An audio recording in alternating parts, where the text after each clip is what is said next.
आमच्या हक्काचं आरक्षण आम्हाला द्या, मराठ्यांची नाराजी उडवून घेऊ नका, कारण आमची नाराजी तुम्हाला परवडणारी नाही, असा इशारा जरांगे पाटलांनी सत्ताधाऱ्यांना दिलाय।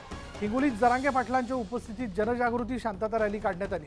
यावेळी जरांगेंकडून ही प्रमुख मागणी करण्यात आली आहे, तर आंदोलनातील गर्दीच दाखवायची असेल तर आम्हीही ओबीसींची ताकद दाखवून देऊ, असा पलटवार प्राध्यापक लक्ष्मण हाके यांनी दिला।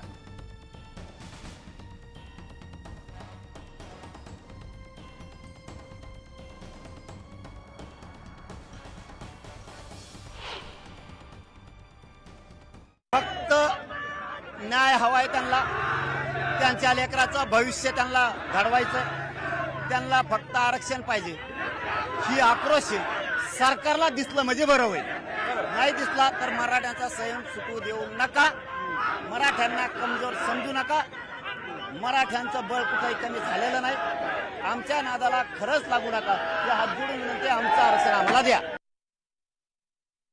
जी मागणी कधीही साध्य होणार नाही, प्रूव्ह होणार नाही, तीच मागणी करायची आणि मग प्रत्येक आंदोलनाला वेगळी भूमिका, मग 288 पाडू। आम्ही कोर्टामध्ये न्यायालयीन लढाई लढतो आहोत आणि आम्ही आता जर या सरकारला जनआंदोलनच कळत असेल, आंदोलनाच्या आणि तुमच्या मागे किती टाळकी आहेत, मी एकदम साध्या भाषेत बोलतोय, तुमच्या मागे किती क्राऊड आहे हे जर शासनाला कळणार असेल तर महाराष्ट्राला ओबीसीचा क्राऊड काय आहे ते आम्ही दाखवून देणार आहे।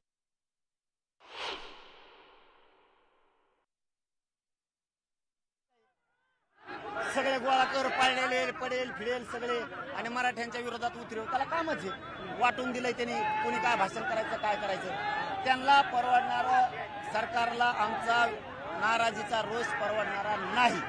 सरकार आम्ही एकटेच 50-55%, एकटेच 50-55%, फक्त आम्ही आणखी त्या रस्त्यावर उतरलो नाही।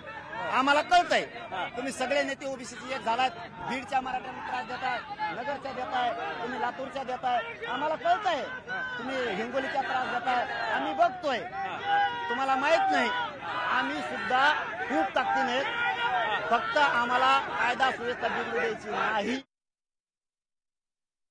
भुजबळ साहेबांना त्यांच्यावरती डायरेक्ट टीका करायची आणि मीडियाचं लक्ष वेधून घ्यायचं आणि इनडायरेक्ट जे काम करायचं ते पंकजाताईंच्या विरोधामध्ये, महादेव जानकरांच्या विरोधामध्ये किंवा आमच्या छत्रपती संभाजीनगरमध्ये लोकसभेला उभे होते ते चंद्रकांत खैरे यांच्या विरोधामध्ये, इम्तियाज जलीलांच्या विरोधामध्ये।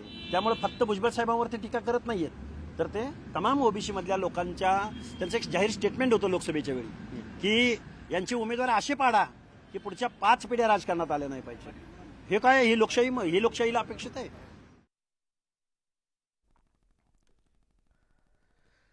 पुढे पाहूयात इतरही घडामोडी।